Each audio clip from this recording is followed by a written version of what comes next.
Now, as we settle back in, we turn our focus to a theme that sits at the heart of every successful classroom and institution. It's leadership, not just a position, but a practice rooted in clarity, purpose, and the ability to inspire others. Our next session, Learning to Lead Significance, Presence, and Calm Leadership, will explore what effective leadership truly looks like in today's evolving education landscape. It's about leading with intention, staying grounded under pressure, and creating meaningful impact for both educators and learners. To guide us through this conversation, please join me in welcoming Sterling Alexander Brown, the Director of Strategic Partnerships at engage2learn.org. Sterling brings a people-first approach to leadership, one that rises above bias and centers on genuine human connection, with a clear focus on creating lasting value. Please give a warm welcome to Sterling Alexander Brown.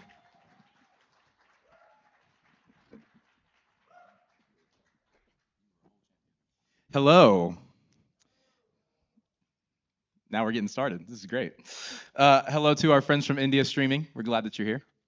I have my notes here. I go old school sometimes. I am very excited. I feel like we've had really great sessions where we've gotten to hear a lot of, I said this yesterday, brilliant minds talking about systems, strategy, the things that we're implementing in classrooms. I also have friends here who are in other tracks in 2.0. Thank you for being here. And so for me, I'm going to spoil this for you right now. Today we're going to talk about this, because I believe fully that if we don't have this correct, then everything that we've discussed up until this point cannot fully move to its full potential. And we want to live to our full potential, yes? So if this is the moment where you're like, I want to go to Flamingo now, I don't want to talk about this, this is your opportunity, I'm not going to be offended, it's going to be okay. But thank you for being high quality people. I'm very blessed to be here amongst you today. For the longest time, I believed that my worth was tied to my performance. I grew up doing martial arts, and I quickly discovered that if I wanted the adulation and the praise from my instructor at the time, who now, after some really beautiful evolutionary years, he's one of my best friends and mentors. But I discovered if I wanted the adulation and praise from him, from my peers, my contemporaries, I had to become great at the sport. I also chose a career path initially in entertainment that reinforced that belief, because the height of entertainment success is adulation and love and acceptance from people who you're never going to meet. I'm never going to know them, they're never going to know me, but they're going to adore me. And that's what I chose for myself. I also worked jobs where I was loved and accepted for my skill set and the things that I could do. So I truly believed that I was the sum and my worth was the sum of my performance. But the problem with that is performance-based worth eventually will demand more than any human can sustain. So let's wind the clocks back. The year is 2020. Who remembers 2020? Y'all remember that year? Great year. It's 2020. I'm living in the Phoenix area at the time. And after a few hours of driving around the metro area, looking for someone to talk to, because most honest, within a week's time, I had just come off of 2 aborted suicide attempts. I found myself in Maricopa County's mental institution, numb and unable to make sense of my life. I don't know how many people in here have ever been hopeless. I'm not going to ask for a show of hands. But hopelessness is one of the loneliest places a human being can be found. There in that institution that night, I felt a slew of feelings, but you're going to notice a theme. Number one, I felt like a failed actor. At this point, this is interesting because I've been on television, I've had speaking parts, and people thought that that was amazing, but for me, I hadn't seen the success that I wanted to see, and so to me, I was failed. I was also a failed leader because the career that I did have at the time and the team that I was tasked to lead, I had failed through my own decision-making and my own breakdown. I truly felt like I amounted to nothing, and so for me, that begged the question, why am I actually here on this earth taking up space? That's a deep question. Where did that come from? For me, on its face, I was weighed down. I felt like I never slowed down. I constantly felt like I needed to prove myself. Therefore, I was constantly doing something. I was therefore run down and burnt out. And I was also, whether people realize it or not, irritable. Can anybody relate to what I'm saying? Yep, relatable. By the way, slight pause. You're so allowed to talk back to me. I'm so okay with that. I'm very familial. I love it. So yes, you can say anything you'd like. Boom. I was gonna say anything you like, but also like be kind. You know, like let's be nice. But for me, I was feeling all of those things, and that led to my breakdown. So that night in the institution, and I'm going to say something that I hope you believe at some point in your life if you don't already believe it. I believe that beauty can be found most anywhere. And one of the most beautiful things that happened to me in my life in that moment, as I looked around at the people I was sharing space with, is a deep sense of empathy grew in my soul, because I may not have had the problems that they had, but I was very broken on some levels. And that meant we had a commonality. And so empathy gave way for me to humility. I spent the night. I got up the next morning. I drove back to where I was raised in Abilene, Texas. Shout out to Abilene, Texas. To start seeing a counselor fairly immediately. I started seeing a counselor fairly immediately, and I'm not here to tell you today that you all need therapy. That would be rude. Shaw said it, not me. But what I will tell you is I don't think that we should shy away from it. I think everybody can benefit from a counselor. I think we shy away from that a little bit too much in our society. But after a year and a half of some pretty intense work, also one more aside, I hope that you have community. And I don't mean peers and contemporaries. I mean, and they may double as that, but I mean friends who surround you, who love you, who see and believe the best in you. I believe that a lot of times the reason we get stuck in brokenness is because we don't have that. And so I was very blessed and fortunate to have people who loved me, surrounded me, saw the best in me, and believed the best in me when I didn't see or believe the best about myself or the world around me, to be most honest. So after a year and a half of some intense work, a new truth began to grow within me. And that is that my worth is actually not tied to my performance. And if that's true, then neither is my significance as a human. This has been a really sweet conference.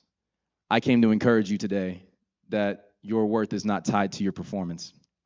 And because that's true, neither is your significance as a human. We've had really sweet conversations, as I've already said. It's really easy as leaders, and really brilliant leaders at that, to talk about strategy, to talk about how we're moving the needle in education and in our other fields as well.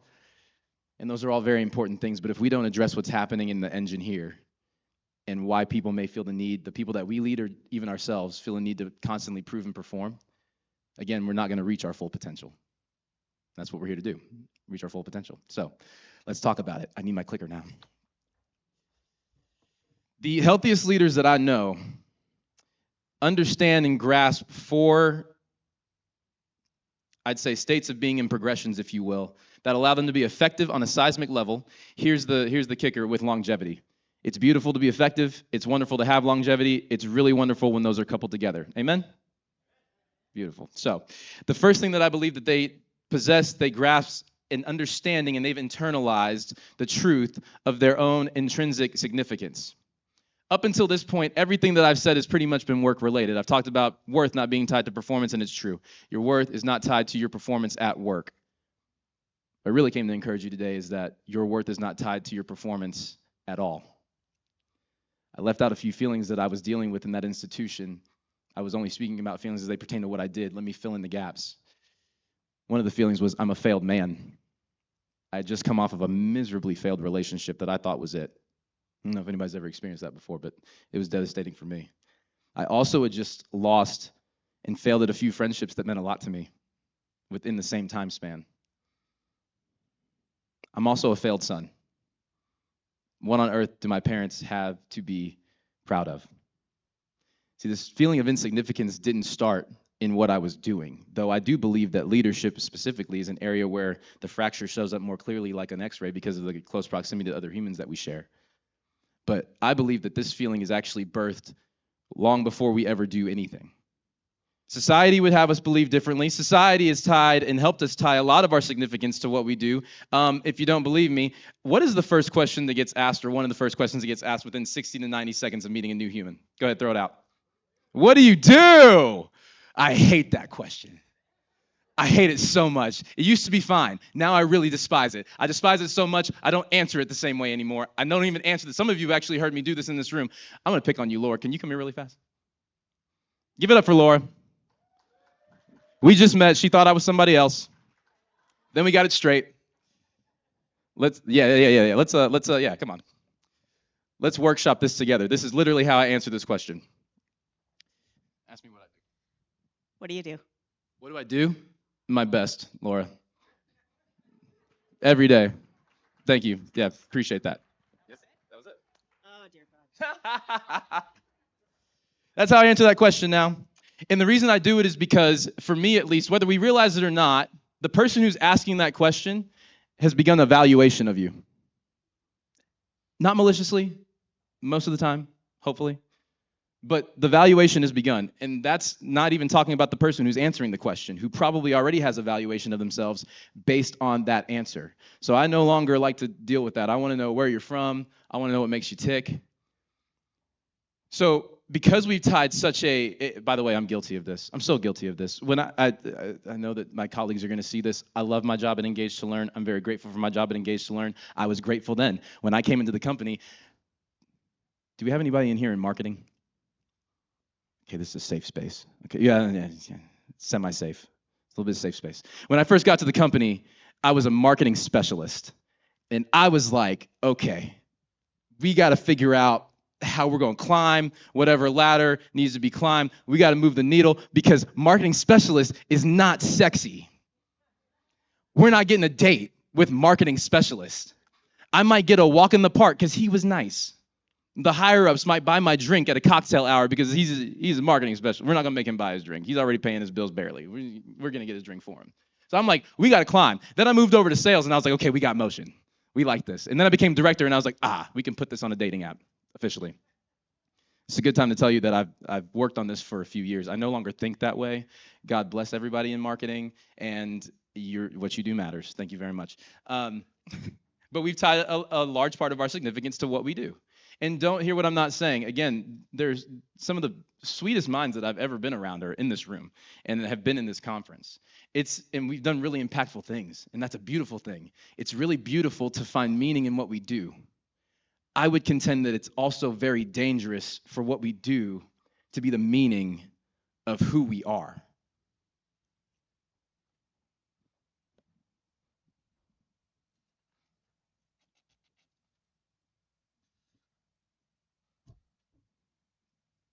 So for me, that ends up begging another question. If it's dangerous to have what we do tied to being who we are, then who are you when you're not doing? When you're not in motion, are you comfortable with you?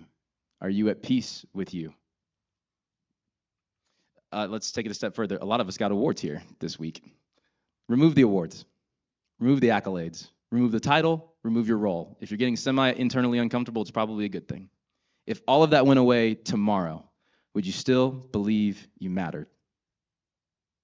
That's a beautiful answer. That would not have been my answer years ago. I didn't believe that without achievement, I was worth much at all. And we push a lot, and I've found, especially we work in K-12, and I've found a lot that the push sometimes is not for the right reason. Not that it's for a malicious reason, but the push is because if I don't achieve this, what's going to be thought of me? Rather than I know who I am and I'm making this push because there's something inside of me that the world actually needs, that these students actually need, that the people that I lead actually need. So I didn't believe that I was worth anything truly without having achievement. I wasn't at peace with myself, and I didn't believe that I was worth being seen, being heard, being understood, being loved truly. Things that I'm completely worth just because I exist. All of you are completely worth being seen, being heard, being understood, being loved just because you're here. Amen. Your ability to internalize that, or another way of saying it is, to the degree that you're able to believe what I just said, may be an indication that you might need to intentionally pursue some level of healing. I don't know what that looks like for you. It may look like counseling. It does for me. It may look like a spiritual pursuit. It also does for me. Some of y'all might need to go to the mountains someplace and get in the dirt. And if that's you, God bless you. Love that for you. I support you. Could never be me. I just feel like if I'm going to die, there are better ways than exposing myself to Mother Nature and dirt and bugs and wildlife and other general perils that come along with Mother Nature. No. You can find me on a beach, sipping a Mai Tai, contemplating my life. Thank you very much. I like the amens. Amens are great. So I don't know what it looks like for you, but if you're in the room right now and you think to yourself, this does not really apply to me, and it probably doesn't apply to the people that I lead or the students that I have, I would love to gently challenge you with some statistics. According to the National Institute of Mental Health, anxiety is the most common mental health condition in the United States. 19.1% of adults each year are reporting. I just said reporting, meaning it's actually being documented. There's an anecdotal number as well, but this is reported anxiety amongst adults. It's 40 million adults in the United States. I'm going to breeze through this. 1 in 5 adults are currently dealing with anxiety that we know of, with a 30% increase in reports from 2008 to 2018 alone. We had a whole thing called a pandemic a couple years right after that. So in 2022, the number was 32%, 2023, 37, 24, 43%. It's been growing according to psychiatry.org. 63% of young adults, how many of you lead young adults or teach young adults? Yeah, 63% of young adults are dealing with anxiety from 2005 to 2017 alone. That number has only grown. Post-pandemic, 36% to 42% of all adults reported anxiety according to the CDC. Again, 1 in 5 adults in the US. Here's a really cool thing that I like about this conference. Again, shout out to our friends from India for streaming. We have people here and streaming from all over the world. So 1 in 5 US adults. Did you know that 1 in 25 humans have reported dealing with anxiety globally? Anxiety, what that means then, has become the defining condition of our time. Why is this important? Well, barring calamity, that would make it very understandable for anxiety to come up. Do you know most times when people are feeling angst? When they're losing who they are. So it is entirely important that we understand our intrinsic significance, and it's entirely important that if we don't, we pursue avenues of healing. So please be leaders who pursue that, and also, if you're able to, afford your team, afford students opportunities and avenues to do the same. It is completely important. And I'm going to remove the people that we lead from the equation. Once you as a leader believe that you're getting to a place and you can sense it, that you're growing, there's healing going on, maintain that. We have a responsibility. There is the healing phase, there's the maintenance phase. How many understand it is very easy to slip back into patterns? It's very easy to slip back into thought patterns, behavioral patterns. So it's entirely important then that we find and maintain the right physical, emotional, mental, and if this is you, spiritual rhythms that keep us healthy. It matters. It matters. In all sensitivity, a lot of what we deal with at times is not our fault. The trauma that we've grown up with, experienced, wasn't our fault. But once things begin to be illuminated and we begin to heal and we begin to grow, why on earth would we knowingly put ourselves or find ourselves through losing patterns back into the position to be hurt? Some of the things that we experience are self-inflicted. Why would we ever want to repeat the same mistakes? This is a guy who's repeated a lot of the same mistakes, but we work to not. Amen? Get free, stay free. Get free, stay free. Once you understand your significance more intrinsically, once you have pursued and you're maintaining what's being healed and being restored, a really beautiful thing happens. You begin to move with a grounded presence. Another way of saying that is a non-anxious presence. For the past year and some change, I've actually made this the focus of my life, is to carry a non-anxious, grounded presence, because it doesn't mean I don't crash out. By the way, I do crash out. I definitely crash out. But when you crash out, you retreat, you process, you deal with it, and then you show back up authentically whole and ready to go. So I do crash out. However, I did this initially because I just thought to myself, I want to be even keel. I want to be able to move like this regardless of the circumstance if I'm able to control that. I also felt like everybody around me was anxious, and I was like, I really don't want what you have, so I'm going to build this military grade level fortress so that if you come over here with your anxiety, it does not rub off on me. No, thank you. I just said if, but we just read the stats. It wasn't a feeling. People are actually just anxious. So I'm sitting here building my fortress, and you know what happened along the journey of me building this non-anxious fortress? You know what I discovered? Anxious people love me. I'm a whole lightning rod for anxious people. The number of times, whether it's friends or whether it's strangers, over the past year and some change that I've been told, Sterling, I'm so sorry, I just trauma dumped all over you.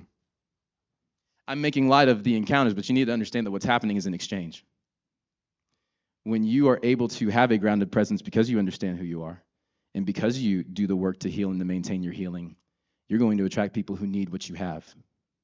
And so what started as me wanting to protect myself became this thing of, you know what, I actually want you in this fortress. Please come close to me, because here you don't need your armor. You can give me whatever you need to give me, and in return, you're going to have something that you would not have received had you not been here. Some of y'all are like, man, I'm at this education conference, and dude is talking about healing and significance and self-worth. What did I get myself into? Amen. We're talking about being humans who have something to actually give. The education space, and because we have friends who are in other tracks, business in general, our world is ripe with anxious and emotionally unwell people.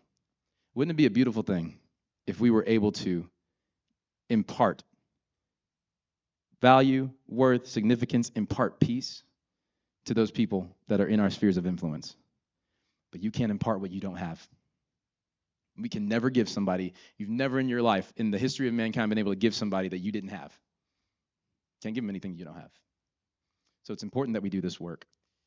And when we do, we begin to move more wholly in our leadership. That was very punny of me. I didn't mean to do that. But our leadership becomes more whole. And because we have a smattering of individuals, and you guys have been fun and lively, and we've talked back, and we lead and deal with a lot of different individuals, whether it be students, whether it be employees. Repeat something back with me. Say, my people. One more time, because you come on. My people do not deserve my anxiety. One more time. My people do not deserve my anxiety. You don't even deserve your own anxiety. Why would they? Whole leadership.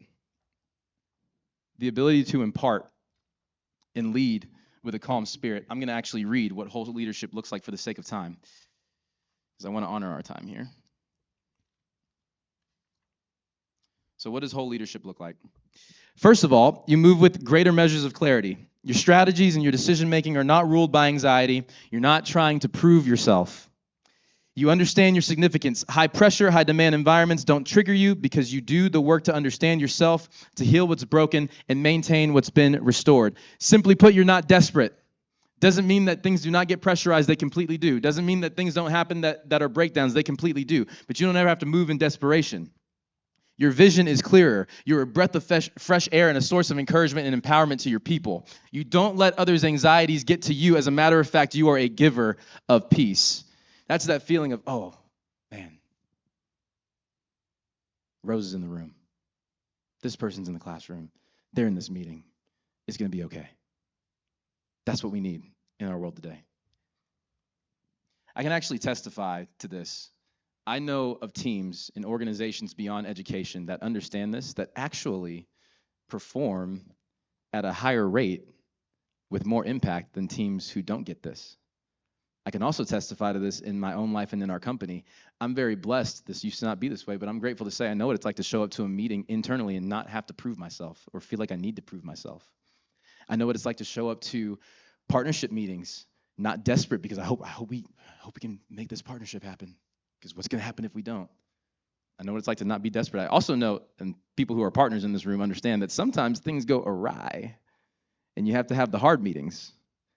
I know what it's like to show up to those hard meetings not anxious, because what are they going to think about me if we can't right this ship, or what's the company going to say? It's not about me. It's not even about this. It's about the kids. I'm okay. I've actually, this is new. I've had it happen now to where I said we would like to honor time. I'll set up a meeting with a potential partner, and it's a short meeting, and we get to the end of it, and they go, "Do you have a hard stop time?" And I'm like, "No, I do not. Thank you. What does that mean? What does that mean? Oh, thank you. They've been awesome this week. Can you give them a hand? Appreciate you. I'm gonna be done in 2. The 2:25 got me. Y'all threw me all the way off. Come on now. I love you. But I know what it's like. I know what that means to be able to be in a meeting and not be anxious and to be able to guide the ship well because of that. So I'm going to land the plane. Intrinsic significance answers, do I matter? Intentional healing answers, what's driving me? Grounded presence answers, how do I show up? Whole leadership answers, how do I lead now? If you'd like to talk to me after this, I will be completely available to share more of my story with you or just life in general, because you guys are amazing. When you know in your knower that you matter beyond performance, when you're driven from a healed place and not a broken place, when you show up grounded, how you lead can and will be impactful, sustainable, and it will leave a legacy. You guys have been awesome. Thank you so much.